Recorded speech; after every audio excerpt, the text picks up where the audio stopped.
warahmatullahi wabarakatuh. Waalaikumsalam warahmatullahi wabarakatuh. Alhamdulillahi rabbil alamin, hamdan katsiran thayyiban mubarakan fihi, hamdan yuwaffi ni'amahu wa yukafi mazidah. Ya rabbana walakal hamd wa lakal syukr wa lakal thana'ul hasan kama yanbaghi li jalalika wa 'azimi sultanik. Allahumma salli wa sallim ala sayyidina wa nabiyyina wa syafi'ina wa maulana Muhammad wa ala alihi wa ashabihi wa man tabi'ahum wa iqtada bihadihim ila yaumiddin, amma ba'd. Qala Allah ta'ala fi kitabihil karim, a'udzu billahi minasy syaithanir rajim. Subhanalladzi asra bi'abdihi lailan minal masjidil haram ila al masjidil aqsa alladzi barakna hawlahu linuriyahu min ayatina innahu huwas samiul basir. Wa qala ta'ala wa laqad ra'ahu nazlatan ukhra 'inda sidratil muntaha 'indaha jannatul ma'wa idh yaghsha sidrata ma yaghsha ma zagha al-basar wa ma tagha laqad ra'a min ayati rabbihil kubra.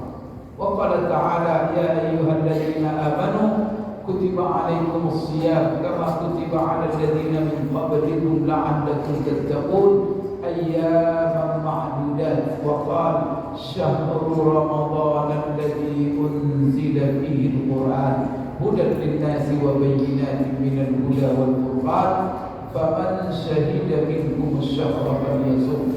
Shadaqallahul azim. Yang sama-sama kita hormati, yang kita muliakan Bapak Kakanwil Kementerian Agama Provinsi Riau yang diwakili oleh Bapak Dr. Haji Edward sebagai Kepala Bidang Papkis Pendidikan Agama dan Pendidikan Keagama Islam di bawah Kementerian Agama Republik Indonesia.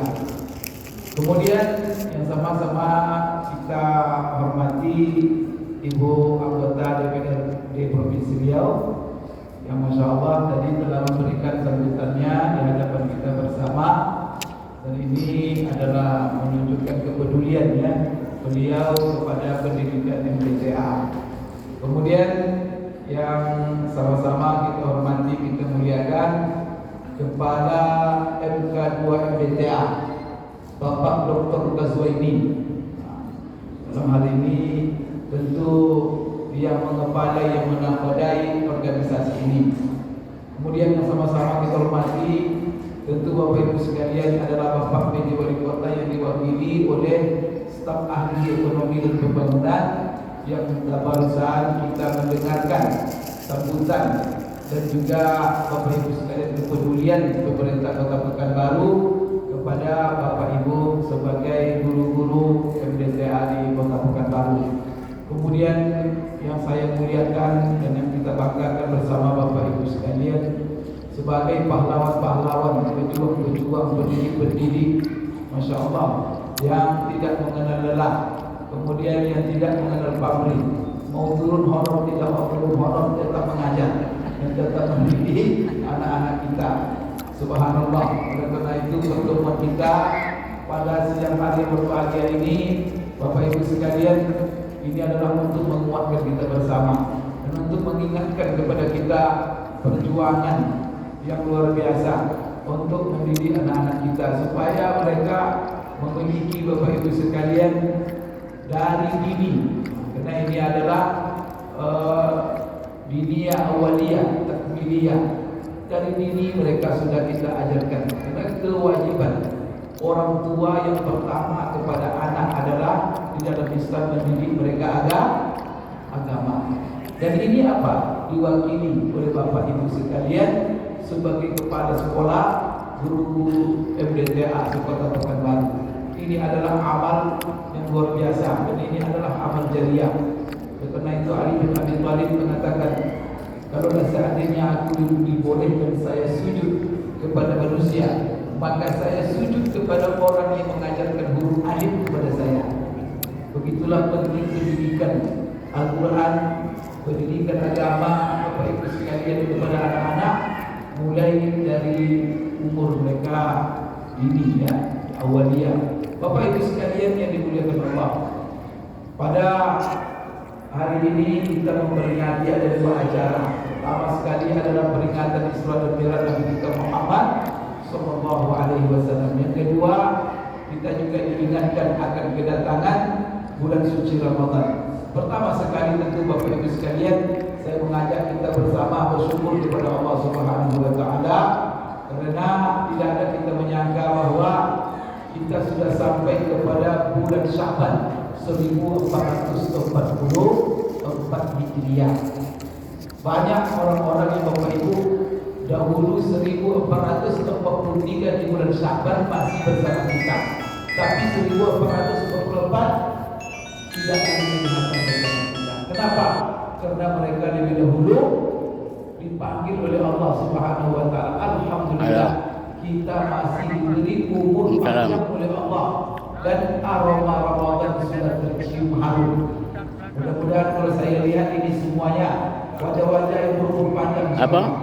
Insyaallah semuanya ini Bapak Ibu sekalian di satu sisi akan menikmati berapa? Ramadan tahun ini dan tahun yang akan datang. Ya, pasang aja. Kita Bapak Ibu sekalian akan mendapatkan janji Allah. Ya. Saya sangat berbahagia sekali. Saya berada di tengah-tengah para pejuang yang saya lihat wajah-wajahnya wajah-wajah ahli surga, insyaallah semuanya. Allah. Karena Bapak Ibu, ya kita akan diajarkan oleh Rasulullah berdoa. Walaupun honor sedikit, tapi ada doa luar biasa yang Bapak Ibu. Kenapa? Apa yang membuat Bapak Ibu tetap bertahan dan selalu semakin semangat untuk mengajar anak-anak kita agama?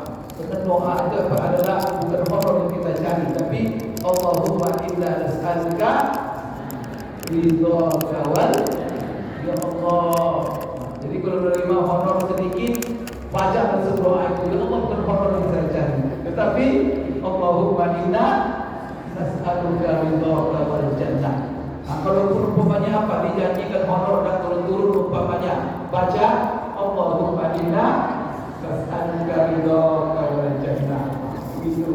Dan Ramadan insyaallah Bapak Ibu sekalian itulah doa yang paling yang dianjurkan kita untuk memperbanyak membacanya. Kita dalam kondisi lapar, kondisi haus, banyak-banyak baca Allahumma inna nas'aluka ridhaka wal jannah. Bapak Ibu sekalian, saya tidak mungkin menceritakan peristiwa Isra Mi'raj yang begitu panjang, karena Isra Mi'raj ini Bapak Ibu peristiwanya setelah Isa Rasulullah berangkat malam menjelang subuh beliau baru datang. Kalau diceritakan peristiwa itu semuanya panjang sekali, tetapi kita ingin mengambil hikmahnya. Pertama sekali Bapak Ibu sekalian, hikmah yang bisa kita dapatkan daripada peristiwa ini, dan ini adalah berhubungan tentu dengan kita sebagai manusia hamba Allah. Pertama, Allah Subhanahu Wa Taala mengatakan Bapak Ibu sekalian di dalam ayat yang mengisahkan, yang di situ Allah mengisahkan tentang peristiwa Isra'nya Rasulullah, Subhanalladzi asra bi'abdihi laila. Maka Allah mulai dengan Subhanalladzi. Sebagaimana Bapak Ibu sekalian, Al-Quran surat yang pertama itu surat Al-Fatihah yang dimulai dengan Alhamdulillahi Rabbil Alamin. Ini menunjukkan Bapak Ibu sekalian bahwa zikir ini, kata-kata ini adalah kata-kata yang sangat mulia, kata-kata yang sengaja dipilih oleh Allah supaya untuk selalu kita ucapkan. Oleh karena itu zikir yang paling afdal itu adalah mengucapkan Subhanallah. Karena ada 4 zikir: Subhanallah, Alhamdulillah, la ilaha illallah, Allahu akbar. Subhanallah yang pertamanya. Bapak Ibu sekalian, namun memang Rasulullah mengatakan silakan dimulai dari mana? Bapak Ibu sekalian, ini menunjukkan apa? Bahwa kita ini Bapak Ibu adalah hamba Allah yang mengakui kebesaran Allah Subhanahu Wa Taala, yang mengakui kemahasempurnaan Allah di dalam segala sifat-sifatnya. Maka orang yang betul-betul selalu membaca Subhanallah, kemudian Bapak Ibu sekalian selalu membaca Subhanallah ini, maka akan muncul kekuatan di dalam jiwanya, kekuatan di dalam hidupnya, dan juga pengakuan dan keyakinan yang mendalam bahwa Allah Subhanahu Wa Taala Maha atas segala-galanya. Dan karena itu dia tidak akan khawatir hidup ini, dan dia tidak akan pernah bersedih dalam hidup ini. Kenapa? Karena dia adalah orang yang selalu dipimpinnya mengucapkan Subhanallah. Subhanalladzi asra bi 'abdihi. Kenapa? Karena Allah akan menceritakan keajaiban. Keajaiban salah satu keajaiban adalah perjalanan yang dianugerahkan oleh Allah Subhanahu wa taala kepada Rasulullah sallallahu alaihi wasallam. Kenapa Allah mulai dengan subhana? Karena subhana itu menunjukkan kemahakuasaan Allah, kemahasempurnaan Allah, dan Allah maha dalam segala sifatnya. Kemudian kemahakuasaannya itu ditunjukkan dengan satu peristiwa keajaiban yang diberikannya hanya kepada Rasulullah SAW, yaitu peristiwa Isra dan Mi'rajnya Nabi kita Muhammad SAW. Ada satu hal yang perlu kita pahami di sini, Bapak Ibu. Rasulullah SAW di Isra dan di Mi'rajkan itu adalah perjalanan dalam Isra dari Masjid Haram Mekah ke Masjid Aqsa di Palestina. Tahu Bapak Ibu berapa jarak antara Masjid Haram Mekah dengan Masjid Aqsa Palestina? Berapa jaraknya? Jaraknya lebih kurang 1.800 kilo. Kalau naik pesawat Bapak Ibu 2 jam. Kalau naik onta sebulan pergi, sebulan pulang. Berarti berapa jam, berapa bulan? 2 bulan naik onta. Tuh Bapak Ibu sekalian, kalau naik bus dari Mekah ke Palestina itu memakan waktu lebih kurang seminggu atau lebih. Itu kalau naik bus di padang pasir. Itu jarak Bapak Ibu sekalian yang begitu jauh. Kemudian bukan hanya Isra, tapi juga Allah mi'rajkan beliau dari Masjid Aqsa naik ke langit yang ketujuh sampai ke tempat yang tertinggi. Apa tempat yang tertinggi? Itu disebut dengan Sidratul Muntaha. Di situ dia ketemu Allah. Dan perjalanan itu hanya beliau tempuh tidak sampai semalam. Bapak Ibu, berapa jarak antara bumi dengan langit ketujuh? Itu bintang-bintang yang kita lihat pada malam itu yang kecil sekali titik yang kita lihat. Itu jauh sekali jaraknya dari bumi. Berapa ukurannya? Tidak bisa diukur dengan kilometer. Maka ahli-ahli astronomi mengukurnya dengan kecepatan perjalanan cahaya. Salah satu bintang itu kata ahli astronomi ada jaraknya dari bumi. Berapa jaraknya? 20 miliar tahun kecepatan cahaya. Jadi kalau cahaya menembusnya baru sampai 20 miliar tahun. Itulah jarak antara bumi dengan satu bintang. Bintang itu di bawah langit. Rasulullah menembus di atas langit sampai ke Sidratul Muntaha dan bertemu dengan Allah Subhanahu wa taala. Bapak Ibu sekalian, keajaiban atau tidak? Ini keajaiban. Keajaiban ini Bapak Ibu, kapan Allah berikan keajaiban ini? Perjalanan yang luar biasa ini yang tidak Allah berikan kepada makhluk siapapun. Sampai mereka ketika mengantar Nabi sampai di Sidratul Muntaha, ketika Rasulullah bertemu dipanggil oleh Allah, maka Jibril mengatakan kepada Rasulullah, Muhammad, saya hanya bisa sampai di sini mengantarmu. Kenapa tidak ikut? Saya tidak bisa ikut. Kalau saya melewati tempat ini, terbakar saya Muhammad. Yang berhak melewati tempat ini hanya engkau. Bapak Ibu sekalian, begitulah hebatnya perjalanan ini. Apa yang saya sampaikan ke Bapak Ibu? Bisakah keajaiban-keajaiban seperti ini Bapak Ibu terima semuanya dan kita berhak untuk menerimanya dari Allah? Berhak Bapak Ibu sekalian. Allah akan memberikan keajaiban-keajaiban kepada setiap hambanya. Tapi ikuti prosedur. Sebagaimana kehidupan Rasulullah SAW. Kapan Rasulullah diisra-dan-mi'rajkan oleh Allah? Setelah Bapak Ibu melewati perjuangan yang dahsyat. Karena dia diperintahkan oleh Allah semenjak umur 40 tahun untuk menyampaikan risalah dakwah di tengah-tengah lingkungan yang sangat Bapak Ibu dahsyat kerasnya. Mekah itu Bapak Ibu, Rasulullah itu diutus Bapak Ibu sekalian di tengah-tengah, pertama lingkungannya sangat panas. Mekah dan sangat panas. Orangnya juga panas. Panas-panas. Makanannya juga panas-panas.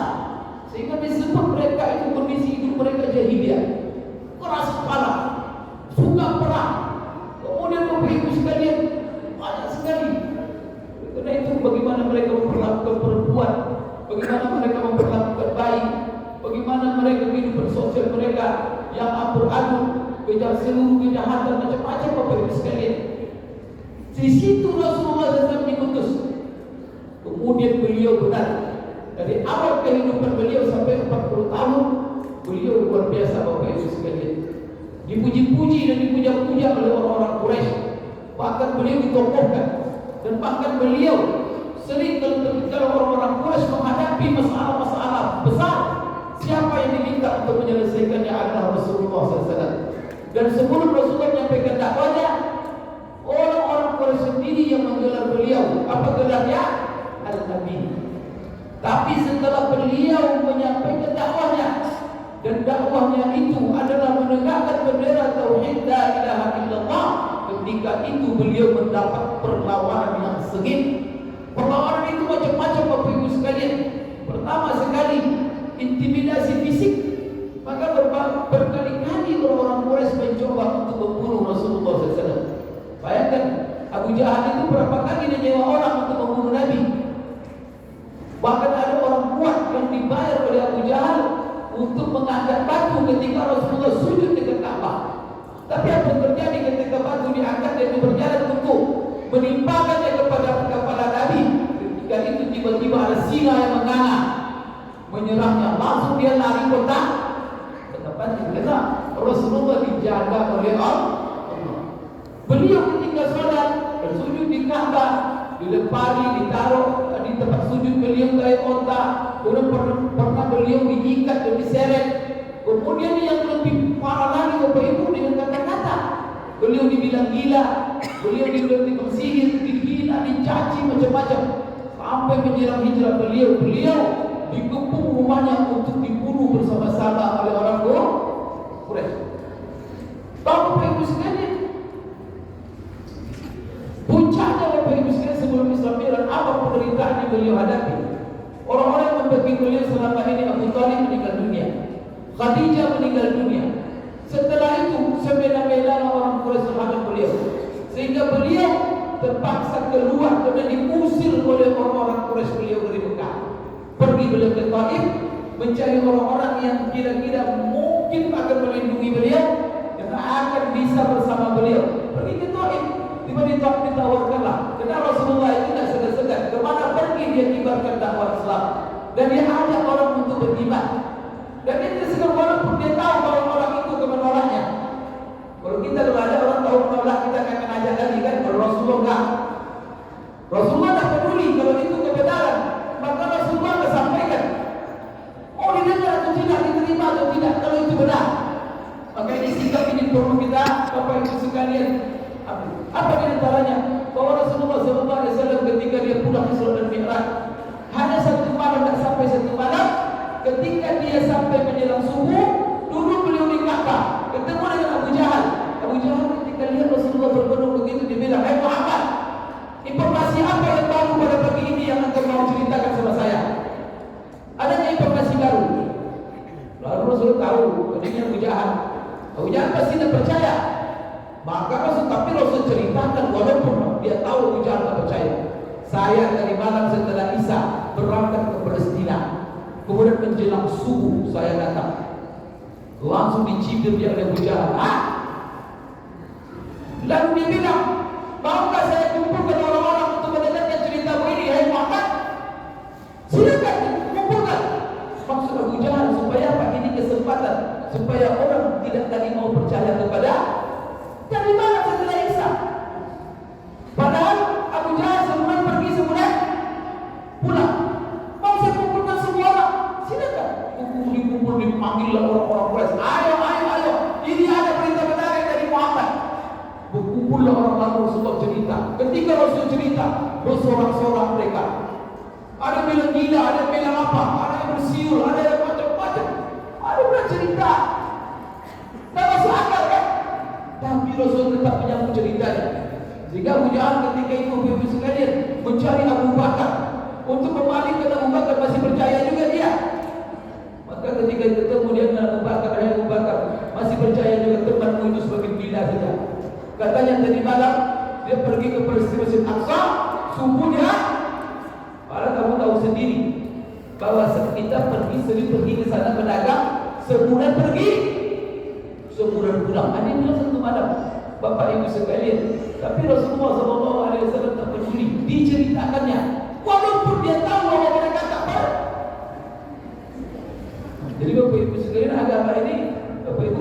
tiba-tiba orang ini percaya atau tidak. Sampaikan saja kalau itu memang benar. Benar, jangan takut, jangan khawatir. Walaupun ketika itu tidak diterima, tapi satu saat, Bapak Ibu sekalian, kalau saya ingin ceritakan, ada 4 golongan orang dalam menyikapi Islam yang ketika Rasulullah ceritakan. Pertama, orang yang memang memusuhi Rasulullah. Setelah mendengar cerita kisah Islam dari Rasulullah, langsung mereka semakin memusuhi Rasulullah. Yang kedua, sudah simpati, tapi ketika mendengar cerita ini, malah berbalik tidak simpati. Yang ketiga, sudah masuk Islam, tapi Islamnya masih lemah. Setelah mendengar kisah ini dari Rasulullah, langsung murtad kembali, ini paling parah. Yang ketiga, orang sudah kokoh imannya. Setelah dia mendengar cerita ini, Abu Bakar Siddiq, ketika disampaikan Abu Jahal, maka Abu Jahal ketika itu, Abu Bakar ketika itu bertanya ke Abu Jahal, itu yang cerita memang dia yang cerita, atau kamu saja yang menceritakan atas nama dia? Betul-betul dia yang cerita, kita percaya. Sekarang dia sedang cerita berkerumun mendengar ceritanya. Saya tak perlu pergi ke sana, kata Abu Bakar.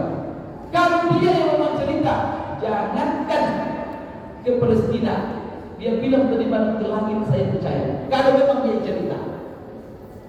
Begitulah Bapak Ibu sekalian. Bapak sekalian, saya ingin menjelaskan di sini sebuah pelajaran. Jadi Rasulullah itu setelah dia berjuang mati-matian, bahkan dia diusir dari Mekah, dari Taif ketika dia datang menawarkan Islam, bukan di Taif disambut dengan kaum bunga Rasulullah. Tahu Bapak Ibu siapa Rasulullah? Rasulullah itu ketika hidup, Pak, kalau meludah dia, berebut itu sahabat mengambil air ludahnya, Pak.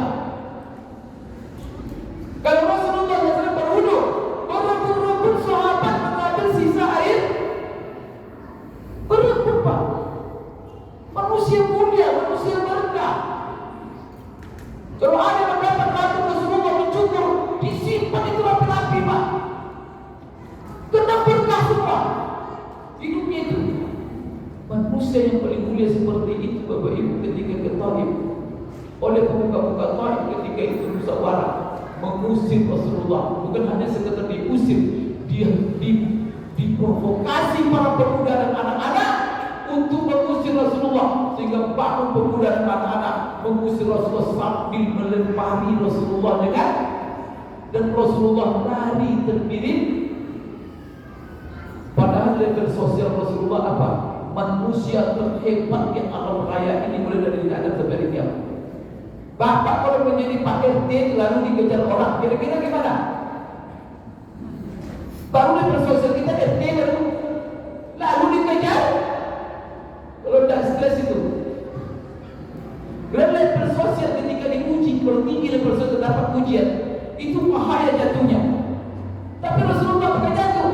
Nah, maka di sini Bapak Ibu, perjuangan itu dia hadapi dengan sabar. Kenapa? Karena dia berjuang bukan untuk mendapat kesenangan manusia, supaya manusia senang, supaya manusia memuji, supaya dia mendapat kehormatan di sisi manusia.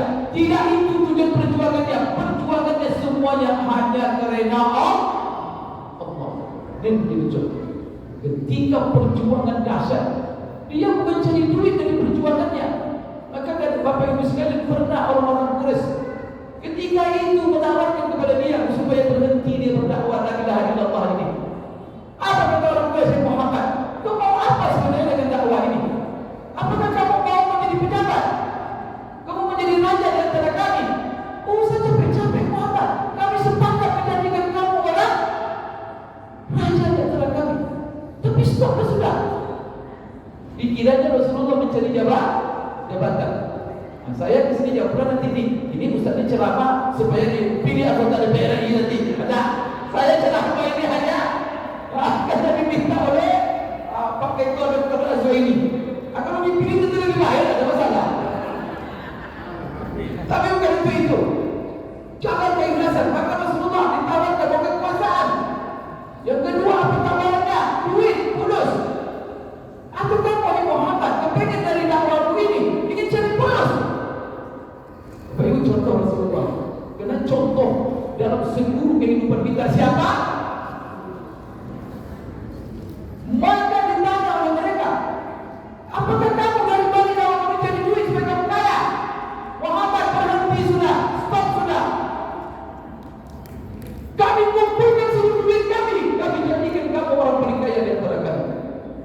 Saya mau tanya ini Pak Mayudin, ini guru MDA ini.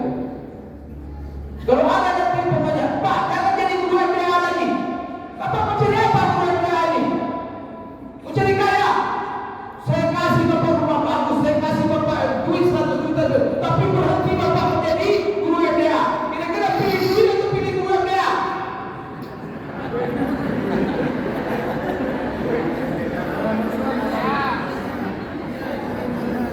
Yang jujur aja lah. Ustaz, tak ada terendah yang Kira-kira pakai apa ini?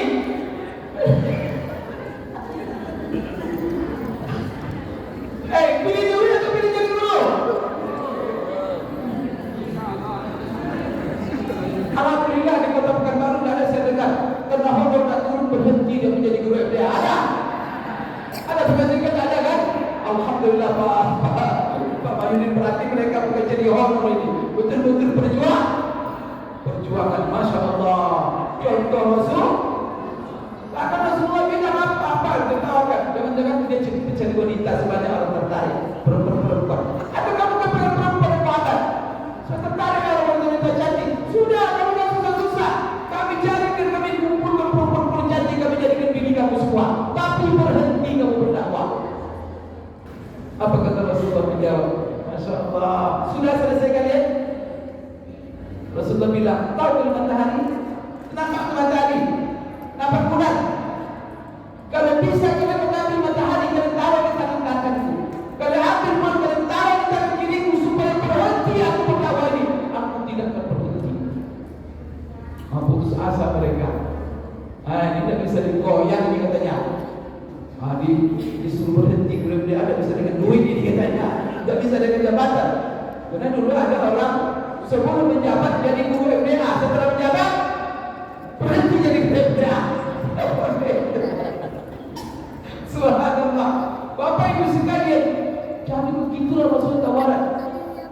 Dan karena dia dengan tawar menawar tidak bisa juga, Bapak Ibu sekalian, datang pula orang kafir Quraisy itu bahkan menawarkan win-win solution. Maka pernah datang kalau begitu, Muhammad dan juga kamu berhenti. Begini caranya. Kamu ikut kami satu minggu kami ikut beribadah sama kami. Nanti kamu ikut pula. Kalau enak nanti kamu ikut kami. Kalau enak sama kamu kami ikut pula nanti. Ini ibadah lintas agama. Tapi apa? Apakah turun ayat? Qul ya ayyuhal kafirun la a'budu ma ta'budun wa la antum 'abiduna ma a'budu. Ujungnya lakum dinukum. Itulah toleransi tertinggi. Maka kalau kita nanti apa definisi toleransi? Lakum dinukum waliyadin. Kebebasan, saling menghargai, tidak boleh memaksa dan tidak boleh saling merendahkan dan menghina dan menyakiti. Yang penting masing-masing jalankan keyakinan dan agama kita. Bapak Ibu sekalian yang dimuliakan Allah, maka dia mendapat perlawanan yang sengit. Karena tawar menawar tidak bisa. Karena Bapak Ibu untuk menghalang, karena diancam, dihina. Kalau Bapak Ibu dihina atau direndahkan, apa kamu guru MDA ini?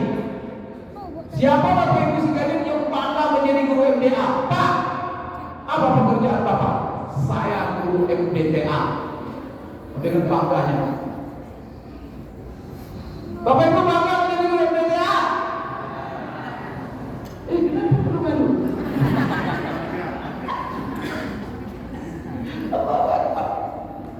Bangga. Saya guru MDTA. Jangan gengsi, jangan gengsi. Ya Allah, itu pekerjaan mulia sekali. Kalau saya ceramahkan kemuliaan menjadi guru MDTA ini. Panjang nih, sampai maghrib kita selesai nih. Bapak Ibu sekalian, ibu-ibu harus bangga ya. Bangga menjadi guru MDTA. Mendidik orang agama, mengenalkan anak-anak kepada Allah. Menjadi basic mereka nanti menjadi manusia hamba Allah. Kalau dengan pengajaran Bapak Ibu sekalian hanya dengan satu nasihat, satu pelajaran, dia menjadi manusia dan itu diamalkannya. Itu gabungan. Maka jangan pikirkan honor dunia ini. Itu gabungan luar biasa. Bapak Ibu sekalian. Oleh karena itu apa yang kita tinggalkan nanti setelah kita kita meninggal, rumah mewah, kendaraan, hormati kita. Apa yang akan nyambung sama kita? Supaya kita kan tahu, bukan rumah yang kita bangun, kendaraan mewah kita beli, bukan jabatan ijazah yang berlipat-lipat. Tak ada Bapak Ibu. Rasulullah katakan kita jabatan beradab, inqata amaluhu illa min salat. Apa? Sedekah jariyah. Kalau dapat duit kita sedekah. Kalau tak ada sedekah atau apa duit, ada gunanya. Untuk simpan di bank hati kita diperebutkan oleh bini kita masuk lagi dia. Nah, kalau ada perempuan bagi mau bukan duit, nikah ibu, suami, nikah lagi. Makanya kita bawa apa? Yang kita sedekahkan. Setelah itu apa? Duit tak ada Pak Ustaz, kena honor sedikit, tak ada masalah. Tapi jangan sampai tidak ada satu yang kita bawa. Yang tidak kita bawa nanti yang mengalir. Apa? Ilmu. Masya Allah. Ilmu yang bermanfaat. Bapak Ibu sekalian, apa ilmu apa? Ilmu yang paling bermanfaat. Ilmu agama. Itu tak ada perselisihan antara ulama ini. Ilmu yang langsung lengket dengan Quran dan ilmu yang mengajarkan orang sahabat kepada Allah. Ilmu yang mengajarkan kepada orang bisa baca Quran. La ilaha illallah. Ilmu yang mengajarkan membuat anak-anak mengenal huruf. Ada yang lebih mulia dari itu. Bukan ilmu teknik membangun rumah. Bapak Ibu, apa namanya mengajarkan ilmu yang sangat mulia. Sepakat ulama mengatakan, baca itu Ihya Ulumuddin Imam Al-Ghazali. Apa ilmu yang paling mulia? Ilmu yang paling berhubungan dengan yang paling mulia. Kita akan diingatkan dengan Ramadan. Itu Ramadan yang akan kita sambung Bapak Ibu sekalian. Tahu kenapa kita menyambung Ramadan? Apa hakikat Ramadan yang kita sambung sekarang ini? Berbahagia kita dikumpul kita bersama dalam rangka menyambung bulan suci Ramadan. Bulan Ramadan itu Allah katakan ketika Allah menyebut bulan Ramadan, apa kata Allah? Syahrul Ramadan alladzi unzila fihi al-Qur'an. Jadi Bapak Ibu, kemuliaan Ramadan itu karena Al-Qur'an ini. Karena segala sesuatu yang bersentuhan dengan ini paling mulia, Pak. Maka apa? Malaikat yang mengantarkan Al-Quran kepada Nabi menjadi malaikat yang paling mulia. Siapa? Malaikat Jibril. Kemudian Bapak Ibu sekalian, malam yang diturunkan Al-Quran di situ menjadi malam apa namanya? Malam Lailatul Qadar. Allah jadikan malam Lailatul Qadar malam diturunkan Al-Quran. Itu menunjukkan apa kemuliaan Al-Quran? Bulan yang diturunkan di situ Al-Quran, bulan apa? Menjadi bulan yang paling mulia. Maka Ramadan kita sambut itu apa hakikatnya? Karena kemuliaan. Maka kita besok lapar haus itu apa sebenarnya? Supaya kita sama-sama dengan Al-Quran. Jadi tidak sibuk makan, tidak sibuk minum lagi, tidak sibuk tapi apa? Kita tak makan tak minum, sibuk baca. Karena yang menyibukkan kita selama ini apa? Makan 2 jam apa? Ada orang buat duduk di warung kopi, mulai dari sore sampai kena larut malam. Habis itu kopi yang diminum cuma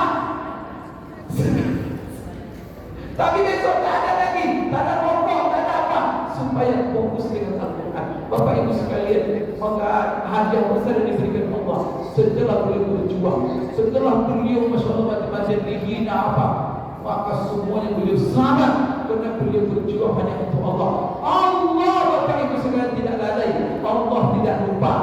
Allah melihat kinerja semua kita.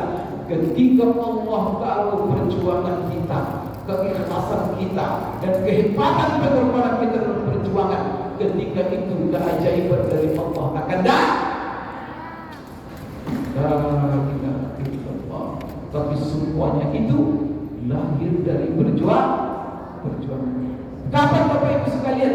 Apabila sudah terbukti oleh Allah bahwa kita benar-benar hamba-Nya, bahwa kita betul-betul sempurna memperhambakan diri kepadanya. Itulah sebabnya dalam ayat Isra dan Mi'raj, Subhanalladzi asra bi 'abdihi. Siapa yang menyebut abdi? Allah. Berarti apa?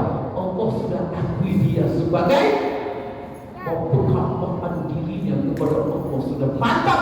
Ketika sudah mantap penghambaan dirinya, maka dia berhak untuk menerima hadiah yang luar biasa. Sehingga hadiah itu pun kita nikmati bersama, yaitu sholat. Karena waktu juga dibatasi, berjuang berikutnya. Jadi hamba Allah ya, bukan guru yang hamba Allah. Tujuan dan semuanya pengabdian. Jangan ditunggu kejutan dari wali kota, tapi tunggu kejutan dari Allah. Ya kalau ada kejutan dari wali kota, kenapa tidak? Ya Pak, begini insya Allah dari Menteri Agama kenapa tidak? Tetapi jangan itu yang menjadi utama. Tunggu hadir saja itu seperti jadikan ini ibadah semata-mata menjadi. Kenapa saya sampaikan mana yang ingin saya sampaikan sebenarnya? Karena waktu juga yang membatasi kita. Aku lihada wa astagfirullah li wa lakum subhanakallahumma rabbana wa bihamdik asyhadu an la ilaha illa anta astaghfiruka wa atubu ilaik. Wabillahi taufiq wal hidayah. Assalamualaikum warahmatullahi wabarakatuh.